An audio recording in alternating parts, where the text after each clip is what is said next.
chaos at a polished, glittering night wasn't random, but a desperate interruption of something that was never supposed to be exposed. What if the panic, the gun, the sudden rush of security wasn't just about danger, but about silence? At the White House Correspondents' Dinner, everything looked picture perfect. Cameras flashing, powerful people laughing. The illusion of control wrapped around the room like a carefully rehearsed script until it shattered. A man with a shotgun stormed toward a security checkpoint, and within seconds, the atmosphere didn't just shift, it collapsed. The laughter died. The glamour evaporated. Fear took over. People ducked. Some froze. Others scrambled like they suddenly understood they were in the wrong place at the wrong time. And then the United States Secret Service flooded in. Fast, aggressive, controlled chaos meeting uncontrolled madness. Charged a security checkpoint armed with multiple weapons, and he was taken down by some very brave members of Secret Service, and they acted very quickly and have just released, for purposes of transparency, clarity, I've ordered it to be put out. You probably have it by now. Put out on Truth and put out on many of the platforms. A tape showing the violence of this thug that attacked our Constitution, and also showing how quickly Secret Service and law enforcement acted on our country's behalf. Really did a great job. One officer was shot, but saved by the fact that he was wearing obviously a very good bulletproof vest. He was shot from very close distance with a very powerful gun, and the vest did the job. I just spoke to the officer, and he's doing great. He's in great shape. He has very high spirits, and we told him we love him and respect him, and he's a very proud guy. He's very proud of what he does. And just like that, Donald Trump and Melania Trump were rushed out. Not escorted, not guided, rushed. That word matters. Because when power moves that quickly, it's not just protocol, it's urgency. One officer was shot at point-blank range, a powerful weapon, close enough to guarantee damage, but the vest held. The officer survived. And later, Trump calmly said he spoke to him, that he was doing well. But here's the thing, how do you go from chaos like that to calm statements so quickly? What was already known behind the scenes that the public wasn't told yet? Has been captured. They're going to his apartment. I guess he lives in California, and he's a sick person, a very sick person, and we don't want things like this to happen. I think it's very important that I say, though, and I told the representatives of the evening, they did such a beautiful job with such a beautiful evening. And again, they're talking about free speech in our Constitution. That's what it's all about, not just White House correspondence. It was really based on free speech in our Constitution. But I said very importantly that we'll do it again within the next 30 days, and we'll make it bigger and better and even nicer. So I just want to thank everybody that was involved. I also want to thank the press, the media. You've been very responsible in your coverage, I will say. About an hour later, Trump posted not just a statement, evidence, a video, a photo. The suspect pinned face down, controlled, captured, identified. Cole Thomas Allen, 31, California, labeled quickly, almost too quickly. A very sick person, Trump said, and just like that, a narrative was placed neatly into position. Lone actor, mentally unstable. Case closed before it even fully opened. Something seriously wrong here that needs to be looked at. It is being completely overlooked that there is a man who is a part of our current administration who is in a long-term relationship and has a child with a model who he has been representing since she was a teenager, and also appeared on Jeffrey's flight logs when she was just 17 years old. I've already done an in-depth video, but I'm going to give you the cliff notes so that you can understand why I believe that this is very alarming. So Paolo Zampoli, we've talked about him many times. He works in our current administration. He is on the board of the Kennedy Center. He has been a close friend and advisor and business partner to our sitting president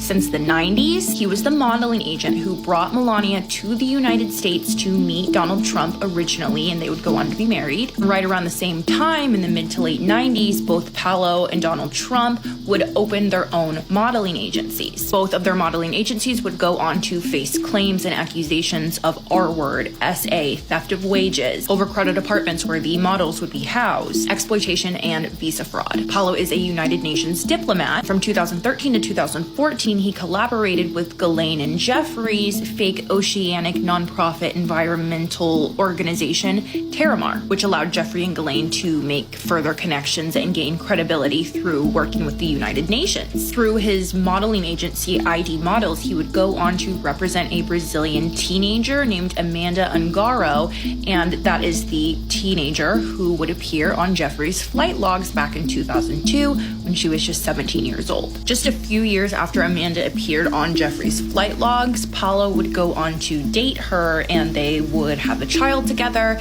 and she would go on to also become a United Nations ambassador, and they have been together romantically for nearly 20 years, minus a brief moment in 2018 when they did break up. Amanda tried to leave Paolo in 2018 during Trump's first term, but Paolo called in some favors and had her flagged through immigration so that she could not return to her home country with her son, and Paolo also refused to pay her any kind of child support if she were to leave him. After this, they rekindled their relationship despite repeated allegations of infidelity and SA that Paolo has engaged in while in their relationship. Most recently, in June of 2025, just a couple months back, right around the time when the files became a topic of conversation again, Amanda was arrested in Miami alongside a Brazilian doctor, and they were arrested for illegally operating a medical facility, grand theft, organized scheme to defraud, and illegally acquiring prescription medications to give their patients, as they were allegedly offering invasive cosmetic procedures without any kind of licensing. When she was arrested, Amanda was placed on an immigration hold and set to be deported, and that is the last thing that we have heard about Amanda. But then something didn't sit right. Something started circulating, quietly at first, then louder. A voicemail, allegedly from the shooter.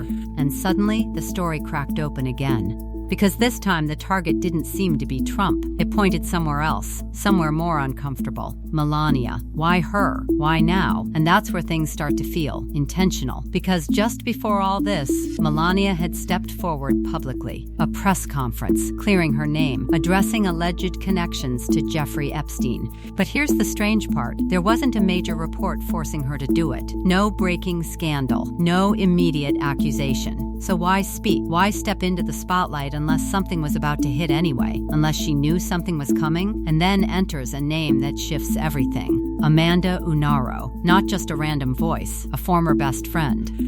Someone who wasn't watching from the outside, but living inside the story. Close to Melania for years. Connected through Paolo Zampoli, the man who brought Melania to New York. The man who stayed orbiting Trump for decades. Amanda didn't hesitate. She didn't hold back. She said Melania doesn't know the full extent of what she knows. Think about that. A former insider claiming there's more, much more, hidden beneath everything. She even said she would testify. No fear, no hesitation. And that's when things start aligning in a way that feels less like coincidence and more like a pattern. Because sources suggest Melania's sudden press conference wasn't random. It may have been triggered by something about to surface. Documents, receipts, proof. And if that's true, then the question becomes darker. Was someone trying to stop her before she spoke? Silence her before she revealed something bigger? Amanda's story isn't just explosive, it's disturbing. She claimed she met Zampoli at 15. 15.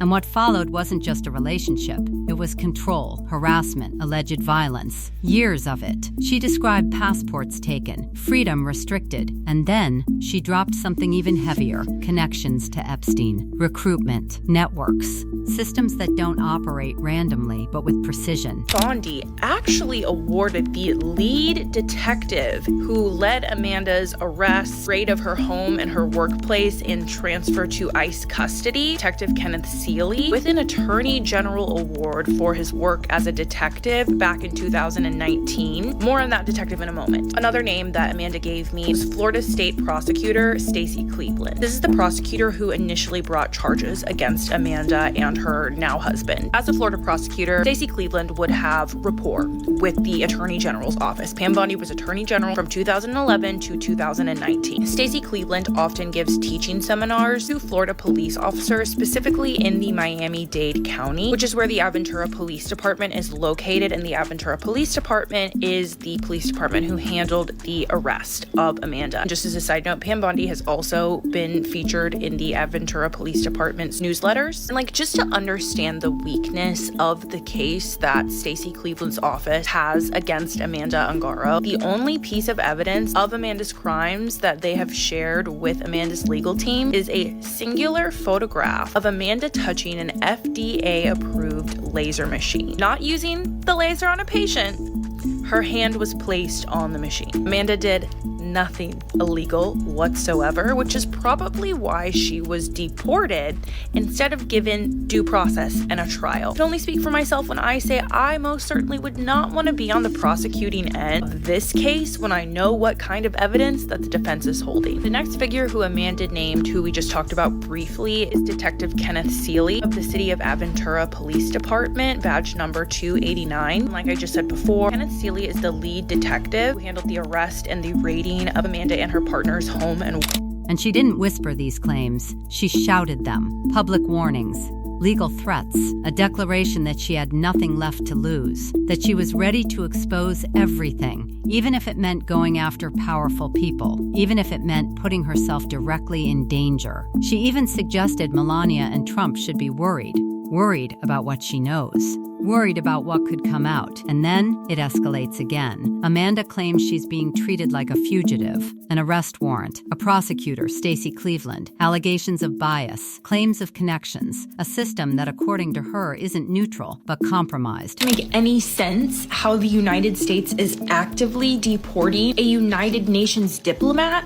and it's not being talked about at all in mainstream media, regardless of the fact that she was on Jeffrey's plane at 17 years old, went on to have a child with the agent who is supposed to be representing her, who's 15 years her senior. Putting that aside, because that's extremely relevant, but the fact that they're trying to deport a United Nations diplomat makes no sense at all. It doesn't make even a little bit of sense. I really hope that everyone is beginning to see the correlation between Donald Trump's modeling agency, Paolo Zimpoli's modeling agency, John Casablanca's modeling agency, Jean-Luc Brunel's modeling agency, and how all of those men were friends of Jeffrey, and they all happily gave Jeffrey access to the droves of young girls and women that they had virtual ownership of. And we know for a fact that all of these men had very similar business models when it came to running modeling agencies. We know for a fact that one of the main ways that these men stacked their modeling agencies was via selling dreams to vulnerable young girls and young women, then illegally bringing them from overseas to the United States, where these young girls and young women would work for them. They would live in housing that they provided for them, which was typically overcrowded and run down. And these men would take up to 80% of these girls' wages, and these girls would be left at the mercy of them, not by their own choice, because they were guaranteed that their immigration would be all sorted out, but it never was. And before they knew it, they have nowhere to go. Obviously, this wasn't just happening internationally, this was happening domestically as well. But when it did happen internationally, and it did often, these girls would be put in terrible situations. A lot of these women and young girls would be required to attend events and parties to entertain the friends and associates of their bosses. Due to the nature of some of the accusations that have been levied against all of these men's modeling agencies, it's very safe to say that we all know what kind of operation this was. And right now, it's really starting to look like there's a lot of work being done behind the scenes to ensure that any victim is completely silenced, even if it means them being deported, when they hold the title of United Nations diplomat. I'm telling you guys, something is not right about this. She says there was an attempt to sentence her to 6 years in prison. No evidence presented, no clear justification, just pressure, legal force, silence disguised as procedure. And if even a fraction of that is true, then this isn't just about one woman's story. It's about a system that might be working behind the scenes to keep certain voices from ever being heard. In a 2017 email to former Treasury Secretary Larry Summers, Epstein writing, "I have met some very bad people, none as bad as Trump, not one decent cell in his body, so yes, dangerous." In a 2018 text to an unidentified person, Epstein writes, "I am the one who can take him down." Trump and Epstein were friends for more than a decade. Have you socialized with him? Yes, sir. Yes? Yes, sir. Have you ever socialized with Donald Trump in the presence of females under the age of 18? Though I'd like to answer that question, at least today, I'm going to have to assert my 5th, 6th, and 14th Amendment rights, sir. After Trump launched his presidential campaign in 2015, Epstein told at least one reporter he had dirt to share, suggesting, quote, "Ask my houseman about Donald almost walking through the door, leaving his nose print on the glass as young women were swimming in the pool, and he was so focused he walked straight into the door." Epstein then asking, "Would you like photos of Donald and girls in bikinis in my kitchen?" Trump, who has denied any wrongdoing, says he broke off the friendship when he learned Epstein and his accomplice Ghislaine Maxwell were luring away women and teenage girls who worked at Mar-a-Lago. He stole people that worked for me. I said, don't ever do that again. He did it again, and I threw him out of the place. Persona non grata. And now, the pieces sit there, unfinished. A shooter who may not have been targeting who we thought. A voicemail, raising questions no one seems eager to answer. A former insider, ready to expose everything. And a sudden moment of chaos that feels less like coincidence and more like interruption. Because the real question isn't what happened that night. It's what was about to happen next, and who didn't want it to. And just when it feels like the story has already spiraled beyond control, the deeper layers begin to surface. Layers that don't just question a single night of chaos, but start to unravel an entire timeline that has been carefully polished for decades. Because the more you look, the more it stops looking like isolated incidents and starts looking like a chain reaction that was always waiting to ignite. The official narrative tried to stabilize things quickly. The FBI stated the suspect acted alone. No broader threat, no deeper network, case contained. But when has something this explosive ever stayed that simple? Especially when names like Jeffrey Epstein are already hovering in the background like a shadow that refuses to disappear. Because here's where it becomes impossible to ignore the contradictions. Publicly, Donald Trump has repeatedly said he was never friends with Epstein. A clean separation, a clear denial. But the past doesn't stay buried that easily. Photos exist, statements exist, reports exist. A decade-long connection that can't just be erased with a sentence. And then come the words attributed to Epstein himself. Words that feel less like gossip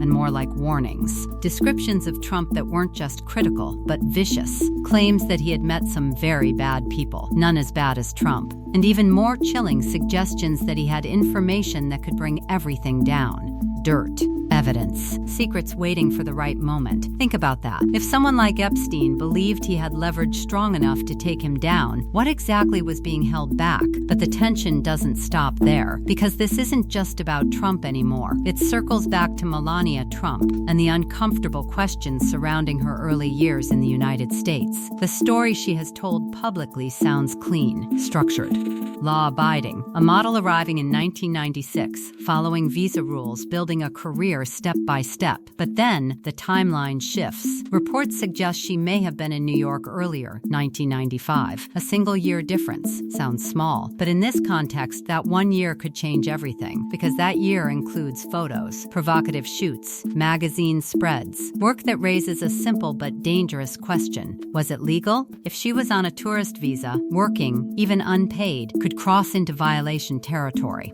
And suddenly, what seemed like a harmless discrepancy becomes something heavier. Because immigration records aren't just paperwork, they are declarations, statements of truth. And if anything in that timeline doesn't align, it doesn't just raise eyebrows, it raises legal implications that ripple forward into everything that came after. Now layer that with something even more controversial, the EB-1 visa, often nicknamed the Einstein visa, reserved for individuals with extraordinary ability, a category meant for the absolute top tier, scientists, innovators, cultural icons, and yet Melania received it. Defenders argue she qualified through the arts category, that modeling, at the highest level, fits within those criteria, that she was part of an elite group. But critics aren't convinced. They look at the timing, the relationship with Trump, the sudden rise in visibility, and they ask a question that refuses to go away. Was it purely merit, or was influence quietly doing the heavy lifting behind the scenes? Because when patterns begin to repeat, they stop looking like coincidence. They start looking like design. And then the narrative twists again, pulling in another voice from the past, Stephanie Winston Wolkoff,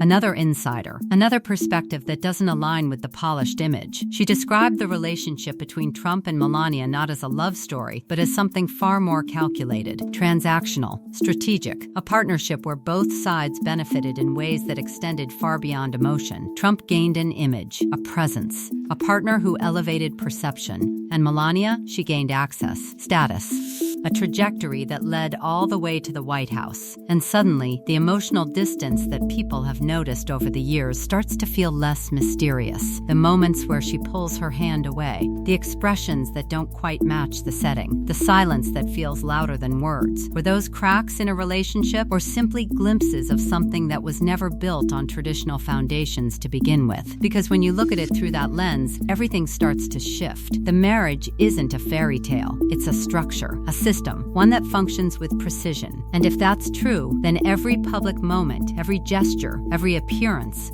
becomes part of something bigger, something controlled. And that brings us back to the most unsettling possibility of all. If Amanda Unaro's claims hold even a fragment of truth, if there really are documents, receipts, connections waiting to surface, then the chaos at that dinner wasn't just an attack. It may have been a disruption, a moment that either accelerated something or tried to stop it entirely. Because think about the timing. A voicemail hinting at a different target, a press conference that came too early, a former insider ready to testify, legal pressure mounting, and then, suddenly, a violent incident that dominates headlines and shifts focus. It pulls attention away. It changes the conversation. It resets the narrative. And in a world where power and perception are everything, controlling the narrative is the ultimate move. But here's the part no one can fully answer yet.